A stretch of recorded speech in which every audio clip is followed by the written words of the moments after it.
네. 아직도 슬픔을 언제 극복할지를 모르는 사람을 붙잡고 그 슬픔을 다시 한번 얘기해 주세요라고 한다는 거는 정말 이게 뭐냐면 일부러 썼다는 거예요. 손톱이 다 빠져 있거나 손과 발이 이렇게 묶여 뒤로 이렇게 결박된 채로 돼 있는 분들도 있어서. 여러분 안녕하세요. 연합뉴스 오예진 기자입니다. 제가 오늘은 누구를 만나볼 거냐면요. 바로 제 동기 현혜란 기자인데요. 저희가 2011년에 같이 입사를 했어요. 근데 이 현 기자가 지금은 연합뉴스 파리 특파원인데 얼마 전부터 러시아의 침공을 받은 우크라이나 현지에 직접 들어가서 이 수도 키이우와 주변 지역을 취재하고 있습니다. 제가 현 기자 기사만 보다가 도저히 궁금증을 못 참겠어서 오늘은 현혜란 기자를 직접 줌으로 한번 소환해 보려고 합니다. 네, 현혜란 특파원 안녕하세요. 안녕하세요. 현혜란 특파원 현재 어느 지역을 취재 중인가요? 저는 오늘은 지금 키이우 시내 외곽에 있는 호텔에서 어제 취재했던 내용을 기사로 쓰고 있었습니다. 우크라이나에 들어간 지는 얼마나 됐죠? 제가 6월 9일에 우크라이나에 들어와서 오늘이 열흘째 되는 날입니다. 건강은 괜찮나요? 네, 괜찮은 것 같습니다. 약간 텀이 있었는데 안 괜찮으시면 솔직하게 예예 말씀을. 사실 먹고 자는 거에는 전혀 문제가 없어가지고 괜찮은데 이제 계속 아픔이 있는 사람들을 만나서 슬픈 얘기를 계속 들으니까 아무래도 그 감정이나 그런 게 저한테 전이가 돼서 기분이 저도 전체적으로 이렇게 다운돼 있는 것 같아요. 정신적으로 좀 많이 힘든 상황을 겪고 계시는군요. 파리 특파원이신데 우크라이나 네. 취재를 가신 거잖아요. 어떻게 네. 가시게 된 거죠? 지금 연합뉴스에는 유럽 특파원이 상당히 많아서 각자 담당하는 나라들이 있거든요. 그래서 저 같은 경우는 프랑스, 스페인, 포르투갈 3개국을 담당하고 있는데 워낙 큰 일이다 보니까 여기에 우크라이나 현지에 오게 되지 않을까 하고 마음의 준비는 하고 있었는데 또 어떻게 대한민국 외교부에서 6월 9일에 입국을 할 수 있게 예외적으로 허용을 해줘서 들어오게 됐습니다. 우크라이나에서는 그간 어느 지역을 취재하셨죠? 저희가 지금 외교부에서 허용하는 취재 구역이라고 해야 되나? 그게 이제 키이우 주거든요. 키이우라는 도시가 있고 또 이거를 둘러싸고 있는 더 큰 개념의 키이우 주가 있는 건데 그 키이우 주 안에서는 이동을 할 수가 있어요. 그 외곽 도시들 아마 한국에서도 많이 알려져 있는 뭐 부차, 이르핀, 보로디안카, 또 마카리우 어제는 또 콜론시나라고 하는 아주 작은 마을 주민이 한 뭐 6천 명에서 이 정도밖에 안 되는 그런 곳을 주로 다녔습니다. 사실 키이우는 러시아군이 들어오는데 실패했기 때문에 망가진 시설들이 있기는 하지만 그런 제가 갔다 온 데에 비해서는 여기는 많이 망가진 그런 시설들은 찾아볼 수가 없는데 그런 자동차 타고 한 3, 40분이면 가는 도시들에 가보면 정말 너무 많은 것들이 망가져 있고 파괴돼 있고 이거를 다시 재건하려면은 너무나 많은 시간과 너무나 많은 에너지와 너무나 많은 돈이 들어갈 것 같다라는 생각이 들더라고요. 네, 말씀하신 것처럼 키이우는 좀 상대적으로 파괴 정도가 좀 덜 해서 현해란 특파원 뒤로 이제 건물이 보이는데 뭐 생각보다 뭐 이렇게 파괴가 됐다거나 부서졌다거나 이런 모습은 보이지는 않는 것 같아요. 제가 우크라이나를 들어오는 경로가 폴란드 국경을 지나서 이렇게 넘어왔는데 네. 그때도 잘 몰랐어요. 여기가 전쟁이 일어나는 나라가 맞나 싶을 정도로 너무 평온하고 날씨도 너무 좋고 그냥 어느 유럽과 다를 게 없는 풍경이다라는 생각을 하고 한 8시간 정도 달려오고 나니까 그때 이제 조금 키이우 수도에 가까워질수록 이 망가진 건물들이 하나씩 하나씩 보이기 시작을 하더라고요. 그리고 여기 제가 지금 지내고 있는 숙소에는 근처에 호텔들이 많이 모여 있어요. 호텔들이 많이 모여 있고 쇼핑센터도 많고 그래서 여기만 돌아다녀 보면은 전혀 전쟁이 지금 일어나고 있다는 생각이 들지가 않죠. 그런데 그거를 까먹고 있을 때마다 이제 공습 경보가 울려요. 아까도 인터뷰하기 직전에 한 30분 전쯤에도 공습 경보가 울렸는데 핸드폰으로 알림이 오고 이 소리가 들리거든요. 근데 그때마다 맞다 여기 지금 전쟁 중이지 이렇게 잠깐 잊고 있던 사실을 상기시켜주는 것 같더라고요. 그 공습 경보라는 게 있고 나면 이제 공습이 올 거다라는 거잖아요. 근데 키이우 지역에 올 거라는 건가요? 아니면 뭐 우크라이나 전체에 어딘가 공습이 올 거니까 조심해라 이런 의미인가요? 저도 사실은 정확한 의미를 파악하지는 못했는데 제가 이해하기로는 우크라이나 이 아까 키이우 전체가 넓은 지역이라고 했잖아요. 거기 어딘가에 공습이 발생할 가능성이 있다라는 거를 알려주는 것 같아요. 처음에 경보가 울렸을 때 이게 어디에 떨어졌다는 거지 해서 이렇게 찾아봤더니 정말 어딘가에 미사일이 떨어졌고 그래서 뭐 죽은 사람은 없었지만 마을 주민 22명이 다쳤다. 뭐 이런 지역에 알림이 있는 거를 제가 그 다음 날에 확인을 했어요. 그래서 이게 실제로 뭔가 있는 날에 울리는 것 같기는 해요. 공습 얘기를 들으니까 여기 서울에 있는 저도 어떤 전쟁에 대한 실감이 정말 확 이제 좀 실감이 되는 것 같아요. 그러니까 키이우나 지금 다녀보신 곳들 그런 현지 분위기는 어떤 편인가요? 이제 전쟁이 시작된 지 넉 달이 다 돼 가고, 그래서 그런지 사람들도 이제 좀, 제가 만나는 분들, 뭐 이야기해보거나, 그냥 지나가면서 얼굴을 보거나 하는 분들 보면은 체념한 것 같은, 그러니까 모든 것을 받아들이는, 이미 우리는 망가질 대로 여긴 망가졌고, 하지만 뭐 우리는 하루를 하루를 살아간다? 뭐 이런 느낌? 전쟁이 두렵지는 않은 거냐?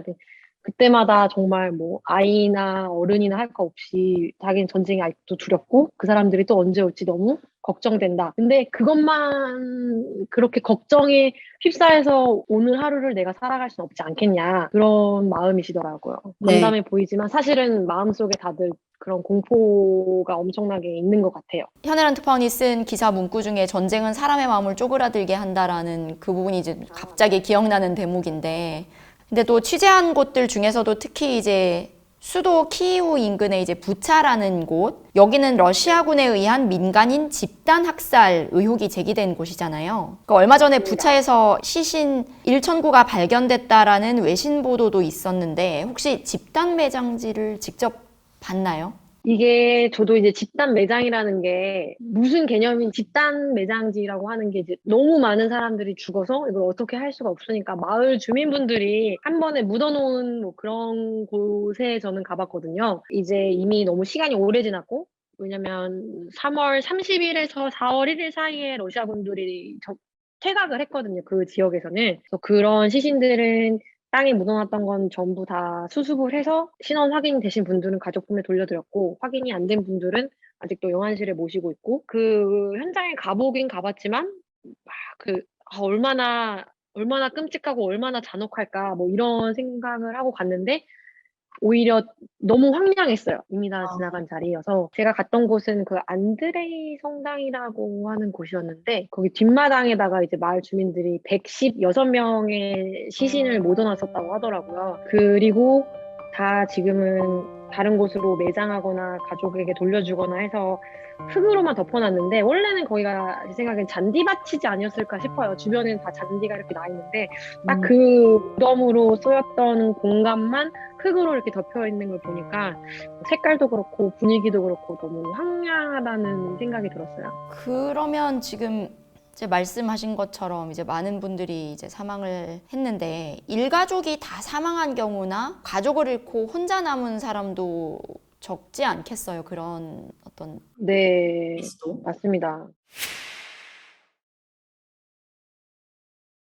직접적인 피해를 당하신 분들은 사실 사망하신 분들이죠. 그분들의 가족들을 통해서 이야기를 듣고 싶었는데 사실 장례식을 두 번을 갔거든요. 전 한국에서도 빈소를 취재할 때 모든 기자들이 느낀 생각이지만 정말 말 거는 게 저도 그렇죠. 힘들거든요. 너무 어렵죠. 예. 그리고 이게 너무나 민폐고 네. 아직도 슬픔을 언제 극복할지를 모르는 사람을 붙잡고 그 슬픔을 다시 한번 얘기해 주세요라고 한다는 거는 정말 여기서도 그래서 몇 번 이렇게 가족 유족들이 만났는데 질문은 제가 두 번을 했다고 했는데 한 번은 정말 그때는 사람들이 너무 많이 종국객이 너무 많아서 유족한테 다가갈 수가 없었고, 두 번째 때는 그 장례식장에 갈 때 거기 마을회관을 통해서 협조를 구했거든요. 저희가 취재를 좀 하고 싶다. 한국에서 왔고. 근데 거절을 했어요.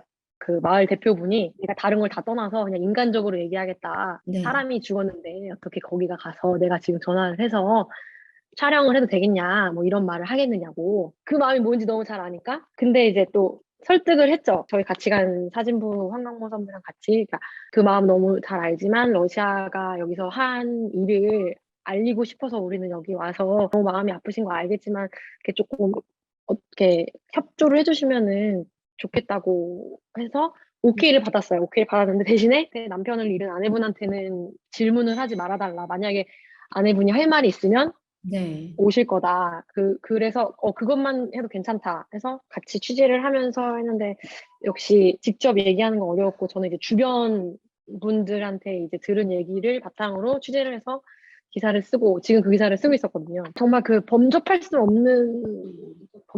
없는 슬픔을 품고 있는 것 같아요. 그 유족들은 그런 피해를 당하신 분들은. 지금 더군다나 그 기사를 쓰고 있어서 또 이제 그때 감정이나 이런 게 더 살아나는 것 같아요. 현해란 특파원 이제 기억이나 마음속에서. 맞아요. 예. 그 국내에서도 사실 장례식장을 취재하기가 힘든데 이런 전쟁의 참상이 빚어진 곳에서는 더더욱 좀 다가가기 힘들고 또 그런 사연을 접했을 때 더욱 힘든 심경을 말씀해 주셨는데요. 혹시 지금 기사 작성 중이라고는 하셨지만 어떤 비극을 겪으신 뭐 분들이었는지 잠깐 좀 간단하게 소개를 해주실 수 있나요? 키이우라는 도시를 중심으로 주변에 수많은 위성 도시들이 있잖아요. 차 타고 30분이면은 가는 거리에 콜론시냐라고 하는 마을이 있어요. 거기를 어제 무작정 찾아갔다가 네. 아직도 슬픔을 언제 극복할지를 모르는 사람을 붙잡고 그 슬픔을 다시 한번 얘기해 주세요라고 한다는 거는 정말 힘들어요. 그분의 장례식이 열리는 날이었어서 거기를 이제 취재를 했는데 이분 같은 경우는 군인은 아니었고 네 가족이었는데 아내랑 딸 둘은 다른 마을로 대피를 시키고 본인은 여기 남아서 어떤 일종의 향토 방위대라고 해야 되나? 그러니까 마을 주민들이 모여서 총도 없었대요. 총도 없고 그냥 사냥용으로 갖고 있는 그런 거 하나 갖고 지키던 분들 중에 한 명이었고 이제 그분들이 하는 일은 뭐였냐면 음식 같은 게 모자라잖아요. 그런 거를 이제 받아오면은 마을에 남아있는 분들한테 배급해드리고 송전탑 같은 게 기름으로 돌아가야 되는데 그 기름이 부족하니까 그 기름을 어디서 구해와서 돌리고 그 러시아군들이 지금 어디에서 뭘 하고 있다 뭐 이런 동향 같은 거를 파악을 해서 우크라이나 군에 전달하는 뭐 이런 역할을 하셨던 분이고 고인이 되신 분의 성함이 세르게이 모졸 씨라는 분인데 그 세르게이 씨는 사실 언제 돌아가셨는지는 몰라요.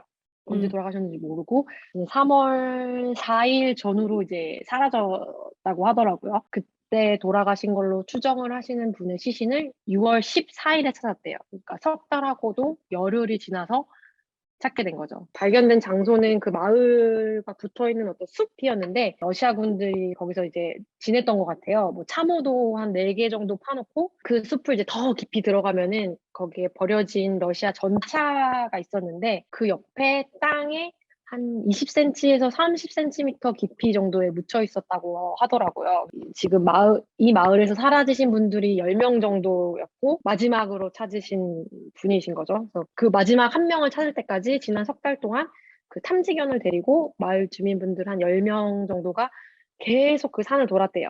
그 산을 계속 돌면서 총 한 40여 구의 시신을 발견을 했대요. 그 숲에서만. 당연히 부패가 진행이 됐겠죠. 부패가 진행이 됐으니까 누군지는 알아볼 수 없고 그러면 이제 가족을 잃어버린 뭐 남편이었든 뭐 아빠였든 그런 분들이 오셔서 확인을 하는 거예요. 옷차림이나 이런 걸로. 그래서 자기의 가족이 맞다. 뭐 하면은 데려가서 장례를 하고. 뭐 누군지 모르겠다. 이제 다른 마을 분인 거잖아요. 그러면 이제 경찰에 인계를 한대요. 그럼 이제 거기서 DNA 분석을 하든 뭘 하든 해서 다시 이렇게 가족들에게 돌려보내는 일을 한다고 하더라고요. 그러니까 그분이 어떻게 돌아가셨는지는 지금 부패가 심해서 정확히는 알 수는 없지만 러시아군 참호와 탱크가 있는 주변에서 발견이 되신 거고요. 이분 같은 경우는 사인이나 뭐 이런 걸 확인할 수가 없는데 이제 40여 구 정도를 발견하셨다고 했잖아요.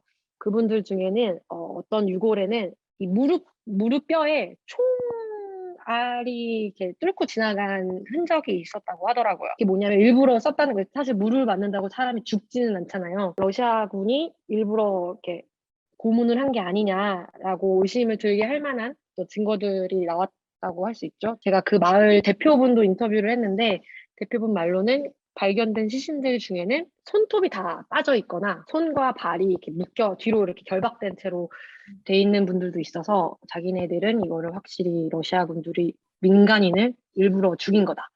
그렇게 생각한다. 이렇게 말씀을 하시더라고요. 파운 기사 보니까 배급받는 상황에 대해서도 쓰셨는데 배급은 좀 원활한가요? 시내 같은 경우는 키우 그 외곽에 피해가 많은 지역들을 봐보면 매일매일 뭐 배급을 하는 건 아니고 제가 취재를 했던 월드 센트럴 키친 같은 곳에서는 일주일에 2차례 음식을 나눠주더라고요. 음식을 이제 만들어 먹을 수 있는 식재료를 주는 건데 거기서 그분들이 막 이렇게 싸우고 있더라고. 왜 나는 음식을 안 주냐? 내가 분명히 신청을 했는데 러시아군이 물러난 초창기만 해도 주민이 몇 명 안 돼서 배급하는데 큰 문제가 없었는데 지금은 좀 안정을 찾아가는 분위기가 되니까 마을 주민들이 한두 명씩 돌아오시고 해서 이 수요가 너무 많이 늘어난 거예요. 그걸 감당하는 게 조금 쉽지는 않다고 하더라고요. 배급받는 식량이 없으면 힘드신 거잖아요. 그쵸. 이게 저희야 뭐 배고프면 마트 가서 뭐 사 먹고 하고 뭐 이러면 되지만 그분들은 일자리가 없어서 생계를 이제 꾸려가기가 힘든 분들이 대부분인데 연금이 나오는 분들도 있는데 그 연금도 너무 천차만별이고 이 받으시는 금액이 그리고 그게 너무 적다 보니까 또 먹는 데만 돈이 들어가는 게 아니잖아요. 또 만약에 자동차를 타야 되면 기름을 해야 되고 옷도 사야 될 테고 그럴 텐데 그런 게 없으니까 스파게티 하나라도 뭐 쌀 하나라도 받는 게 그분들한테는 너무너무 소중한 거예요.